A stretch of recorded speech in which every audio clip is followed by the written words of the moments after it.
Ladies and gentlemen, welcome to Toronto, which is Ivana and my hometown, at least to some degree. I was born and raised in Mississauga, and Ivana moved to Scarborough when she was 13. Now, the reason we wanted to start our video here in Phillips Square is because this is a very popular tourist attraction. We've got the Toronto sign there with the fountain in front of it, which actually doubles as a skating rink in the winter, which is pretty great. You can rent some skates over here, as well as New City Hall, which has a very funny shape, almost looks like two brackets sort of extended, or two parentheses, as well as Old City Hall over here, which looks like $100 million with a tall clock tower and the gargoyles coming out. And so the reason we wanted to start in a tourist attraction is because Ivana and I have not been here for like 6 years. And so despite the fact that this is our hometown to some degree, we feel like tourists today. Right. And so in this video, we're gonna do some very touristy things, as well as walk through the streets and just see what the first impressions of Toronto are like, or maybe our second impressions after being gone for so long. That's right. So come along with us, let's go. Let's go. And I tell you what, we'll start this video with a bit of ignorance on my part, because we've got the Toronto sign here, which everybody is lining up on for their photos. And I'm curious what the symbol is in the far, looks like a turtle on top of a starfish. If anybody knows what that represents, let me know. But let's keep walking.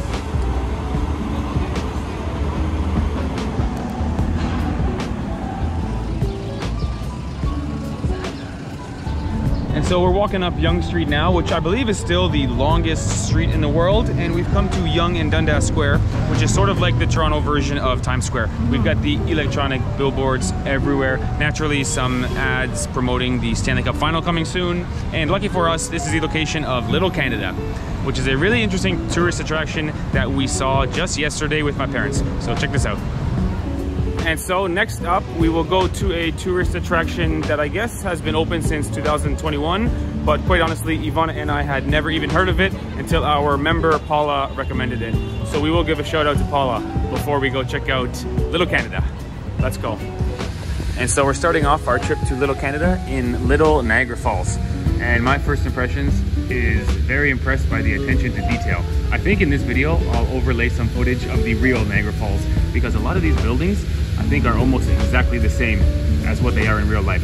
So it's sort of fun that tomorrow, in fact, Ivana and I are going to Niagara Falls, and we will be walking these streets all along these miniature people with the upside down building and the Guinness World Records building. So it's sort of fun to be here. And of course, they've got the huge horseshoe falls over here with the concrete pillar. But this will be fun to see in real life, and sort of great to see in miniature version. They've really done an incredible job.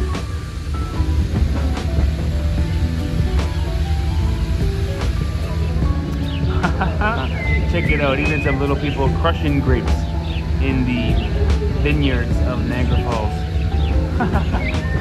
Really incredible attention to detail.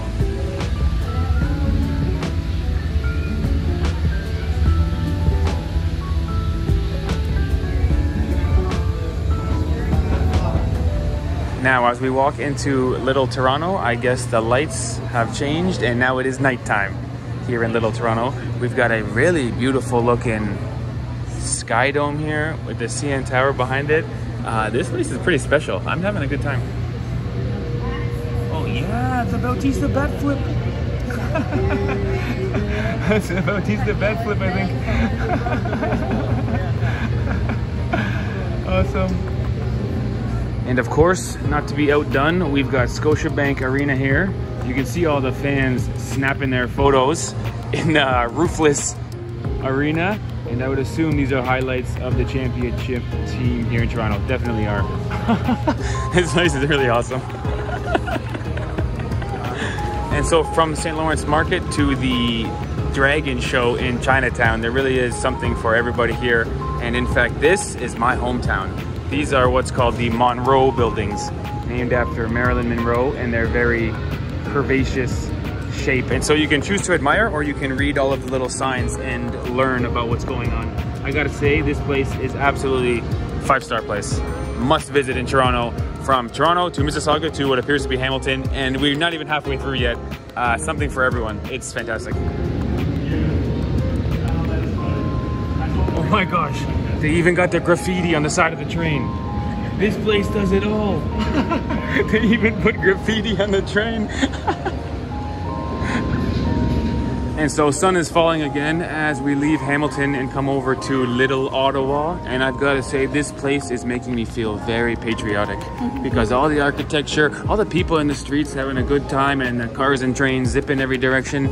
I feel like, wow, what a great country we've got going on here. And I guess the sun is coming up here over the Parliament buildings, where it's Canada Day celebrations, equipped with a big video screen that even has some Canadian Tire advertisements on it. What could be more Canadian than that? Oh.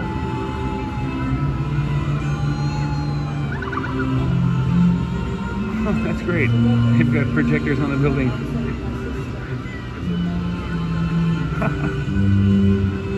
It's playing the national anthem.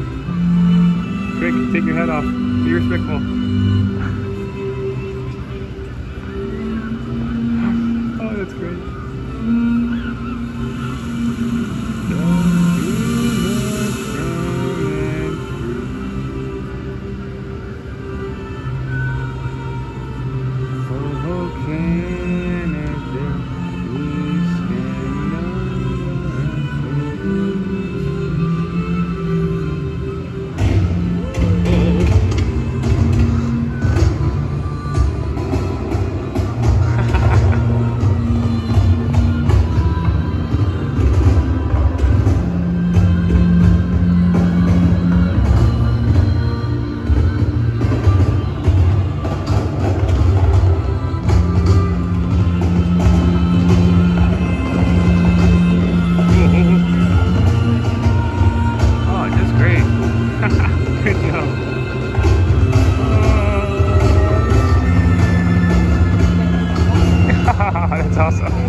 And now, bienvenue au Quebec, everybody, where I guess it's winter here, and this place is making me very excited to one day travel in Quebec, because this thing here is evidently a defense fortress built by the British in the 1820s, meaning it was built before Canada existed, and it was built to defend against the Americans. I didn't know this place existed, and it's making me really want to go there one day. So stay tuned to our channel and see if we can one day make a history travel vlog from the Citadel.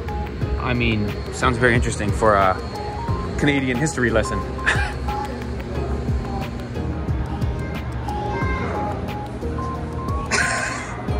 That's funny, isn't it? And so please stay tuned to our channel, everybody, because as we wander through Little East Coast here, Ivana and I are very excited for the next chapter of our travels. Naturally, Ivana is going to give birth to our first child soon, but also we're going to have our RV built, and we're going to hit the Canadian road trip and see a lot of these sites here from Quebec all the way to Newfoundland on the East Coast, where we've never been. We've been to like 40 countries in our travels, and we haven't seen all of our own yet. In our defense, Canada is geographically massive, but there's a lot of beauty to see in terms of nature, as well as history to see on the East Coast, and of course some really prideful moments that will make us proud to be Canadian. And so we're looking forward to the East Coast of Canada road trip coming soon, and if we really get adventurous, just maybe we'll take our RV and our newborn to the Yukon. So let's end the Little Canada series here in the Little North, going up to Northern Canada. Let's go.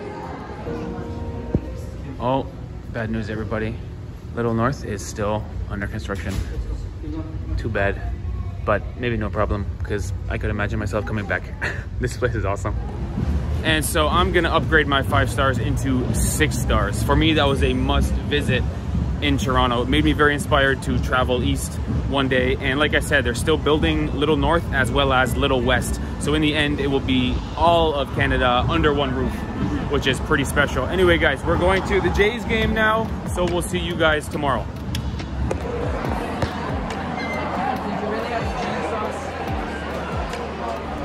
And so unfortunately the Jays game was a total fail, but nevertheless we've come to what has to be the most iconic building in all of Canada, CN Tower. Now, it was the tallest building in the world when it was built in '75 for something like 30 years, but it's not anymore. In any case, it's still a tourist attraction. You can go up the elevator, which seems to be moving very quickly, in my opinion, to the top, and has an observation deck as well as a glass floor. And I think there's a restaurant up there too. It's pretty famous and a beautiful part of Toronto skyline.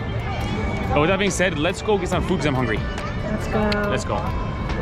And so just beside the CN Tower and Sky Dome is the old rail yards here, which is pretty great because they have a roundhouse just beside us, which back in the day was used as sort of a lazy Susan for trains, meaning a train would roll onto it and then the centerpiece would spin and the train would roll off the side. Somebody would fix or repair it, and then it could go back on the centerpiece and be sent out again. So obviously it's completely decommissioned now because we're sitting on top of the train tracks.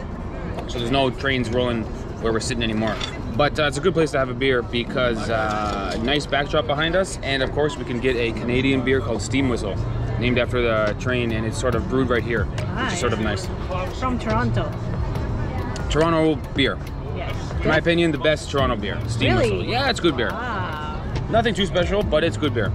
And in true Canadian fashion, we're not really eating Canadian food. It's just calamari and salad. But it should be good food here because it's a popular area. So let's eat and then we'll go to the harbor front. Okay.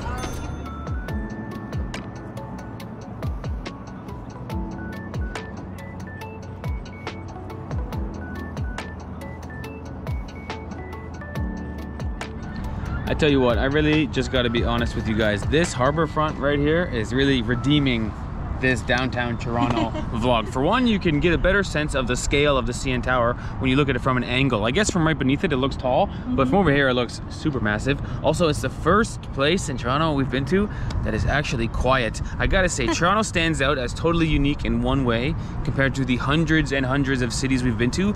I think it's the loudest place we've ever been. So much construction noise and so many big construction grade dump trucks going over not smooth roads, and so it's just a loud place.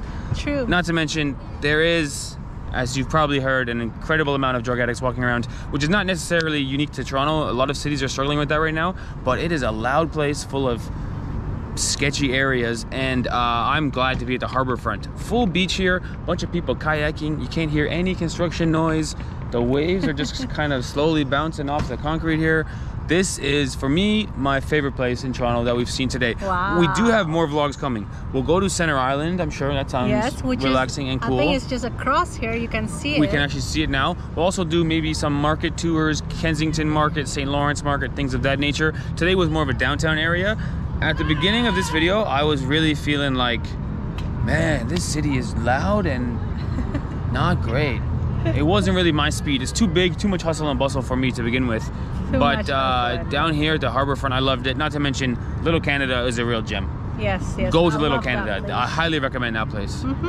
But in the end, just a simple video today because it's too much for me.